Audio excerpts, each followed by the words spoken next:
it's a sunny day, I thought I'd move outside because we never get to see this lot from outside, and I hope the neighbours haven't got any windows open because they'll think I'm nuts stood in the garden talking to myself. I mean, I do that, but I just don't want them to know. Anyway, that's the short end. That's the one with the single layer of shade netting on, and as you can see, it gets bright light through that shading for part of the day. And if I move around here, that's the view we don't ever see from outside.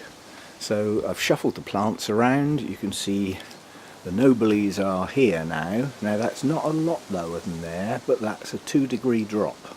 I'll show you some of the other moves that I've done when I get inside. All my rescue cats are now on that top shelf as close to the glass as I can get them, and the rest of the cats are up there. They haven't been moved, and I've shuffled some other things around. Now, aspects I can show you now. That's called blue sky. We don't see that very often, and the sun comes round from left to right. So it comes over the roof, and then it moves round until it gets where it is now, behind that huge tree. So from now on until it comes out the other end, it's filtered light. But soon the rest of the leaves will be off that tree, and it will be better filtered light until the leaves come out again in the spring. And at that time the sun would be too strong to not have shade netting on. So you can sort of see how the sun moves around the sky, moves from left round to there. It's lunchtime now, just gone 12. It's now behind that tree, and it will stay there for most of the afternoon, and then we get a glimpse of bright light as it comes out there again. So that's just a quick look outside. Don't come out here very often, but yeah, I mean, under normal circumstances there's shade netting and you can't see anything, but that's what it looks like from the outside anyway. Right, back inside then. Because that sun's been clear, no haze or anything in the sky whatsoever, it's warmed up in here quite dramatically today, which is unusual in the winter time. You can see that's pushed up to 24 at the lower levels, yeah, and because it's so warm in here I've been fiddling with the controls, and what I've actually done is that thermostat, I've pushed that up to nearly 30 degrees. So basically it's saying I need the heater on, but that fan there is connected to the heater, so by pushing that thermostat up, that's now on until I adjust the thermostat again, and I've just turned the heater off because we certainly don't need any more heat in here today. So for once, very unusual, we've got both big circulating fans going, and the temperature's gone up enough that the relative humidity's dropped and the fogger's come on a couple of times. Now that doesn't happen very often in the winter. Anyway, moves. What have I done?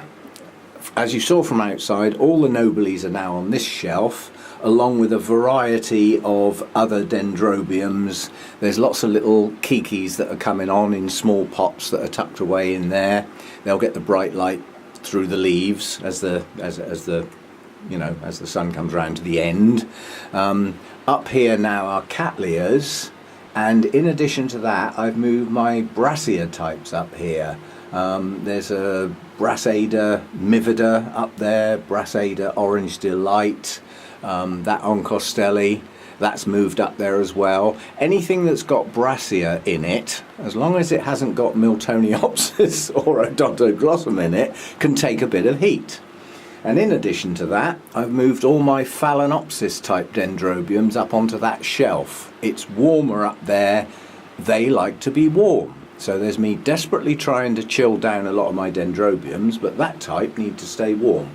Yeah, and they're also continuous growers. Now, ones that were up in the roof that I've now managed to sort of tuck in there.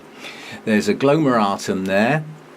There's also right down the bottom there, that's as low as I can get it, that is my Anosmum semialba. It's a very, very weak plant, but nonetheless it had one new cane that's now dropping its leaves. That's what it's supposed to do, and it's now right down near the floor, so that's going to get nice low temperatures. And the one above that is Primulanum, I think that one's called, and again that needs a winter rest. So I'm starting that rest now with these plants by lowering their temperature by moving them down in the grow room. They've already had their feed stopped, yeah, and they get sprayed now just gently along the top of the pot every now and again just to stop them shriveling. But they don't actually get watered, they just get a little bit of moisture now and again. As I said, I don't totally stop watering. And the nester, the flipping monster, the only place I can find where I can accommodate that stupidly large cane, which I'm looking forward to blooms on, is to hang it there and let the bulk of the plant hang down virtually to the floor. So although the pot isn't as low as I'd like to get it temperature wise, the actual plant is. So that's about the best I can do with that thing. That's as cool as I can get it without dragging it on the floor. So that's basically what I've done. And all the other dendrobiums that I wanted to cool are now hanging from the underside of this shelf. Sorry, that's the back view. But there's things like Jenkinsi, there's Gentianum, that's Chapiense, my Senile's now there, and my, is that Findlayanum or yeah, Findlayanum as well. So they're all now in much lower temperatures just by being lower in the grow room. So that's what I've been up to. That didn't take anywhere near as long as I thought. And I've had a bit of a shuffle round up here. I've managed to get some space. Oh dear. You know what that means, don't you? Space on a shelf means I can get more orchids. Well, I haven't got anything in mind at the moment, but if anything comes along, I've got a little bit of room there. Okay, and the other thing I've done is I've moved my mounted Phalaenopsis because they were over there, which was quite near the glass, which is a bit too bright for them, especially when that end lights up. And in addition to that, they were quite low down. Well, low down equals cooler temperatures. Phalaenopsis don't like to get cool. So they're now tucked away in here. Yeah, so they're in a place where when the heater comes on, they will feel some of it. And they don't get quite so much bright light. That's actually quite high light for Phalaenopsis, but they do okay with it. There's no tinges on the leaves, they're tolerating it, and they're coming on quite nicely. I mean, that's a nice mounted Phalaenopsis. I do believe that might have a spike coming at the base. We shall see.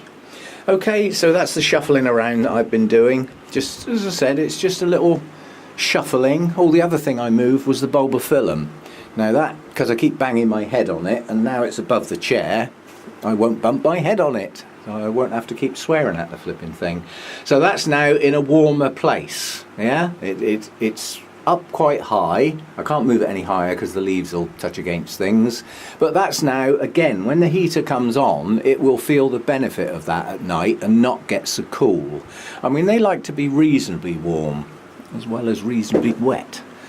Okay, so I mean there's still some dendrobiums that I can't put where I'd like to. This flipping great thing here, with these massive canes, I can't get it anywhere where it's not going to be hanging in other plants, and it's the same with that Kingianum type hybrid.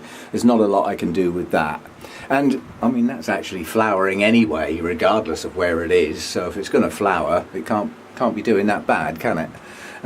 This one has got to have a proper rest, and it will get that rest this year because I'm expecting this to bloom really well, late winter, early spring. Some massive new canes on it. We'll see how we go. And the other one I brought out to play was Harveyanum. Because of where it was, I keep forgetting I've got it, and it's got spikes, so it's going to bloom soon. Yeah, there's another one up there, another one round the back. Yeah, so I've brought that into a more prominent place. It still gets a reasonable amount of light through that end, and it's not as high up as it was, so it's a little bit cooler. It'll suit it a bit better. Oh, that Kiki's coming on well. I'll have to come off soon. Yeah, so Harveyanum's going to bloom soon. So yeah, that's what I've been doing. It's just every now and again I have a rethink, especially as the seasons change. You know, there's some things that need to be in a different place in the winter to where they are in the summer. So that's what I've just been up to. And that'll be about it for today. I've got to get on with this drawer and write all those flipping names down. I hope I don't spell anything wrong. I'm terrible at that sort of thing. Anyway, there we go then. That's a quick look round and a view from the outside. which is unusual because it's, as I say, it's normally got shade netting on it. So there we go. That was a sort of, that's the after bit. That's everything shuffled around, and hopefully they'll appreciate the changes, even though they might seem minor. These little minor adjustments can be quite important for certain plants. Those brassica types up there, they're going to appreciate the brighter light and a little bit more warmth. So they might even spike now because they've got good growths on them. So we'll see how that goes. And the nobelies are in a stage of getting cooler now. They've come down a bit. They've still got their bright light, but they're a bit lower down. So temperature's a little bit lower, moving towards the best rest they're going to get because they're staying in here. They bloomed well last year, so I'm not going to change anything apart from just trying to keep them a little bit cooler. So there we go. That's what I've been up to. Now let's get on with this draw. See you again soon.